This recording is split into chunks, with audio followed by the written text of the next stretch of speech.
So our first speaker is Abe Kleinfeld, who serves as GridGain's president and CEO. And Abe has transformed the company into the leading in-memory computing platform provider.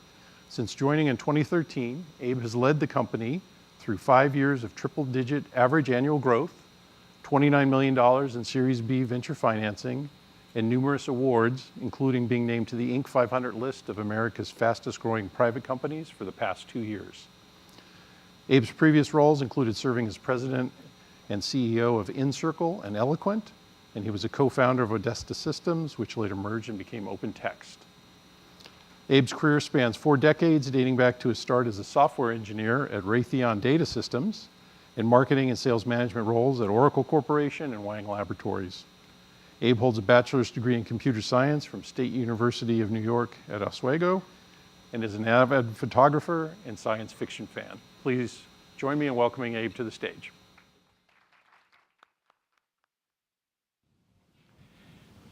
All right, welcome. I'm trying to calm down after my drive in. That was quite the drive. I want to thank everybody for attending the In-Memory Computing Conference. This is our 4th one here in Silicon Valley. We've now had 2 in Europe, and the next one in Europe is going to be, I think, in June of next year, and then we'll have our 5th one probably around here somewhere a year from now. I wanted to talk today a little bit about in-memory computing's role in digital transformation. We all have heard the term digital transformation. It's not a technology term per se. It's not some new technology. It's not like virtualization or containerization or big data or some hyped up technology like that. It's really something entirely different. I think Wikipedia does a good job of saying that it's about revamping the business strategy by adopting digital technologies. But even that kind of belies the existential nature of digital transformation. Digital transformation is something that companies are going through, and they have to succeed, or they will not exist at all. It's really a business strategy change that leverages technology, but it's about the business, and it's just an entirely different way of thinking. And really the way to kind of put it in perspective is to think about technology from how we've really perceived the use of technology in enterprises. And digital transformation is largely about enterprises. But if you think about how we've dealt with technology at the enterprise level for the last 50 years, it's really been pretty much the same. It's all about productivity and cost reduction. I mean, think about it. Whenever you go to buy new technology or you're implementing a new project, the first thing you have to do is figure out how to cost justify it. We always think about technology as something that's going to help us optimize our existing business. We think about technology as something that's going to reduce costs, is going to allow us to create more widgets for the same amount of money, is going to increase productivity, is going to automate backroom operations, is going to do things like that, which is largely about how do I make my existing business better or lower cost or more efficient through the use of technology. Then comes digital transformation. And digital transformation forces us to think about things entirely differently. It's really more about competitive advantage and new business models and new digital revenue streams. How do we improve our customer experience? That's not a cost justification thing. It's very difficult to cost justify that. It's not about productivity. How do we achieve new revenue streams based on digital business models? That's not about cost justification or productivity. It's an entirely new way of thinking. So, in many ways, what's happening is rather than adopting technology to make our businesses more efficient, digital transformation is really about reinventing our business around what technology makes possible. And that's an entirely new way of thinking. And in fact, it's radically different from the way people have thought about technology in the past. And it's why you're starting to see so many people outside of technology, the CEOs and the business people start to get much more involved because everybody's gotten used to consumer devices and iPhones and the like. Everybody is seeing all these new business models emerging, and everybody wants to jump on top of it. So it's technology-enabled business models that digital transformation is about. So it's no surprise, really, that 40% of spending, of technology spending over the next year is going to be on digital transformation. Half of your IT budget is going to go towards digital transformation. not towards productivity improvements, not towards cost reductions. $2 trillion in 2019, according to IDC. And if you think about it, this has actually been happening for a while. If you look at the Fortune 500, for example, in 1955, look at the Fortune, 500 companies in 1955, there's 500 companies now in the Fortune 500. But only 60 of the companies from 1955 are in the Fortune 500 now. 440 of them are gone. 88%, only 12% remain of the Fortune 500 from 1955. And it's estimated that if you look at the S&P 500, for example, that this is an acceleration that's happening. In the S&P 500, they expect half of the S&P 500 that's in there today will be replaced within a decade. So what's happening? Well, pretty much what you expect. Technological advance and more advanced companies that leverage technology come in, they take over, and they wipe out the companies that can't move fast enough. This is a radical change that's actually been going on for a long time, but it's really became a very high-speed change that started to occur really in the last 5 to 10 years. If you look at the Fortune 500, these are the tech companies. This is kind of a weird chart, but if you look at the left from 1995 all the way to 2018, all the way on the right, the red lines represent the number of technology companies in the Fortune 500. And you can see the density increasing as you move to the right in 2018. There's a lot more technology companies. And in fact, very soon, it'll be all red because every company will be a technology company.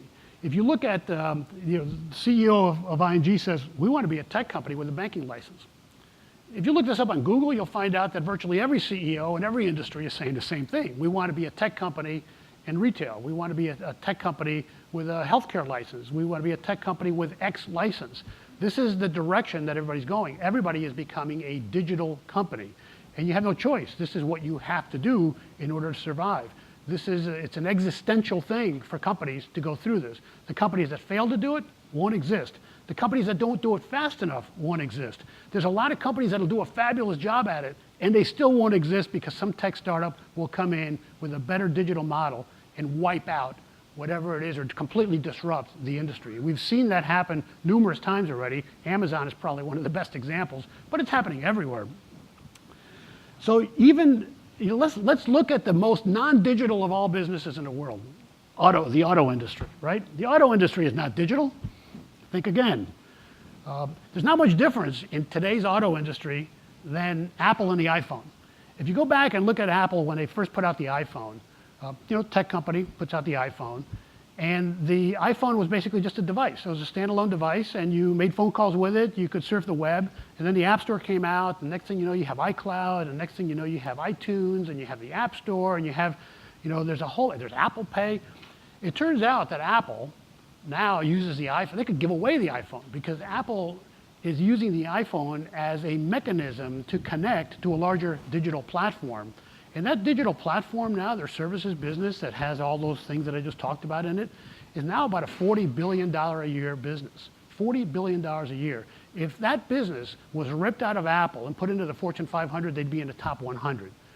Their run rate, that digital business run rate on a quarterly revenue last quarter was about double the size of Netflix. So that's an example of digital transformation. Even in the tech industry, you're seeing companies go through a digital transformation and come up with brand new revenue streams that are being reinvented or being invented based on what technology makes possible. And guess what? The auto industry is doing the same thing. So what's the auto industry doing? Turns out that half of the cars being shipped today are connected cars. They're actually talking to the cloud. You see that little button up there that you never touch, it says SOS or, actually, even though you push that button, if you get into an accident and they contact you, the reality is they're collecting all kinds of information. They know how much gas you have in your tank. They know how hard you're pressing the brake. They know if your blinker is on. They know if your windshield wipers are on. And now they're starting to sell that data. Why not? They're collecting that data. There's value to that data. If everybody in a certain region has their windshield wipers on, they can sell that data to a weather forecasting agency. By next year, GM is expecting to be able to pop up on your dashboard a coupon for cheaper gas from a local gas station as you're running out of gas. The auto industry is expecting to generate about $100 per car per year from this, and by 2030 is anticipated it'll be a $750 billion industry, all that data being collected from cars. So what's the difference between the iPhone and a car? Nothing. They're both mobile devices. They both have GPS and accelerometers in them. They both download apps, and they both collect data that gets sold. No difference. Digital transformation at work. So this is what's happening. Every industry is becoming digital. Everybody is rethinking what they can generate in terms of revenue and new businesses they can get into based on the promise of what technology can deliver. That's what's different today than the last 50 years. Turns out that, according to Harvard Business School, this should be no surprise, digital businesses are more profitable.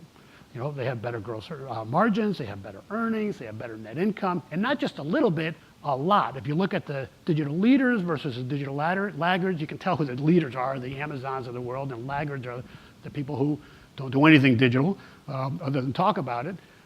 And the margins are so dramatically different. I mean, these are multi-billion-dollar companies that the difference can be hundreds of millions to billions of dollars in additional profit, which is the difference between being able to invest in the future and not being able to invest in the future and just dying off. So it turns out that if you don't strive to be a digital leader, you're probably not going to be around. So, of course, everything in our lives is becoming digitized. Everything is becoming sensorized. We have sensors and electronics and software and connectivity in pretty much everything we do. We wear our watches we wear, the phones we carry, the clothes we're wearing, our supply chains, our products, our customers, everything is sensorized and producing information. And you're starting to see major changes in things like smart cities where you can actually reroute traffic based on sensors that are up in the light posts, in the lamp posts. You can reduce the cost of electricity. There's a lot of things that can happen across a broad range of industries as a result of all this sensorization.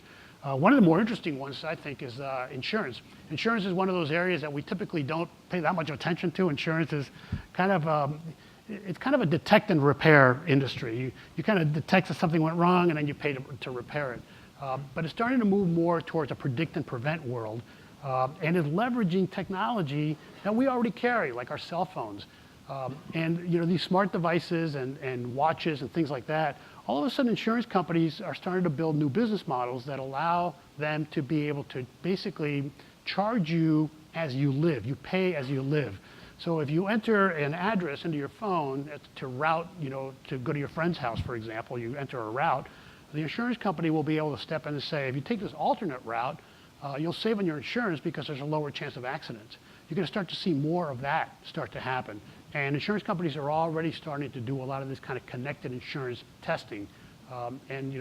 Basically what's going to happen is the riskier life that you live, the insurance company will know about it, and you'll pay a higher premium, and a lower risk life that you live, you're going to pay a lower premium, a higher premium versus a lower premium. But that's what's happening. That's what's happening. These are new business models, new ways of thinking, and everybody is starting to embrace it. But of course, this is an in-memory computing conference. Maybe we should kind of tie it all together. It turns out that you can't do really any of this without in-memory computing, because when everything is instrumented, data is always flowing. Think about when you go to your doctor. You go to your doctor once a year, and you spend 30 minutes with your doctor. When is data flowing? Data is flowing for 30 minutes a year with your doctor. In digital health, where you're sensorized, the new iPhone or the new Apple Watch has an EKG monitor on it, and before very long, you're going to be connected to your physician, which is really an AI bot up in the sky, constantly. And you're going to be able to get recommendations, you're going to be able to get suggestions, you're going to be able to be monitored at all times. When everything is instrumented, data is flowing at all times. The purpose of data flowing at all times, I assure you, is not to put into a Hadoop database where it can sit there and then you can go and fish in the lake for nuggets of information. That's not the purpose. The purpose is to be able to process that data as it's coming in real time, to gain situational awareness, to take advantage of opportunities that exist momentarily. Those are the companies that will win. The companies that can operate in real time are the ones that will win, that can do instant processing and continuous learning on the information. Those are the companies that will be doing magical things. and taking advantage of all of this data that's actually flowing. But of course, we don't have that today. The reason we don't have that today is because most companies are operating with a traditional infrastructure that's essentially 50 years old now. Disk-based computers just aren't fast enough to do what we just talked about. They just aren't. This is why people come up with these kind of big data solutions like Hadoop and things like that, because what they want to do is they want to take a snapshot of their business transaction data. Nobody wants to touch that. You don't want to slow down business transactions. You know, that thing is running at full speed. You don't want to touch that. So your operational database is basically copied. You take a snapshot, you move it over to some data warehouse or Hadoop. It takes forever to get it there because you have to go through this ETL thing so that all your software can work on it. And then you do a bunch of analysis, and then somebody in some room makes some business decisions. And so think about, you're a retailer. It's raining in Kansas City. Umbrellas are flying out the door. Your operational database knows about this. It'll be next week or next month before your data warehouse will know about it. And then somebody can make a decision over here, a week or two later about how, geez, it would have been great if we had known because we could have sent more umbrellas to the store and we could have raised prices. The whole point of digital transformation, the whole point of in-memory computing is to be able to make these decisions, it has a situational awareness to make these decisions as they're happening. If it's raining in Kansas City and umbrellas are flying out the door, immediately send more umbrellas and more rain gear and raise the prices of all rain gear. Now, immediately. Don't even involve humans. So the way we do that, of course, is by having a unified architecture. What Gartner calls HTAP, 451 group calls HOPE, hybrid operational analytical processing. It's all basically transactional analytical processing coming together in a single in-memory computing store that can scale. So a distributed in-memory computing store that can scale. And then you can do your business transactions, your business analytics, as well as your automated decision making because you're doing real-time machine learning and AI on that. And you can actually have the system that we're talking about. This is necessary for digital transformation. If you look at the best digital companies in the world, they're already doing this. Google and Facebook, and these companies are running in memory. Siri is not running off disk. All this stuff is in memory. And this is the way every company needs to go in order to take advantage of what technology promises, in order to be able to transform their business to become more digital. Even if you look at how we're doing machine learning today, it's backwards. It's 50 years old. This brand new machine learning thing that we're doing it in a 50-year-old mentality. What do? We have an app, we have a database, we want to do machine learning. Why don't we take a snapshot of our database, move it over to some other technology that nobody understands, that requires 50 more people, put it into Hadoop, and then let's go out and get Spark and a whole bunch of other things, and let's start to do, let's load the data for training, let's do the model testing, and then let's deploy it back into the app and the database, and we'll do that kind of periodically, right? That's like ancient. That's like backward thinking. What you want to be able to do is have it all in an in-memory system, and you want to be able to, you have your processing and working set of data. You want to be able to run machine learning directly off of that data, right? You don't want to have to copy it. You don't have to move it. You want to be able to do instant updates of the model and be continuously learning in your system. That's how you want to be doing machine learning.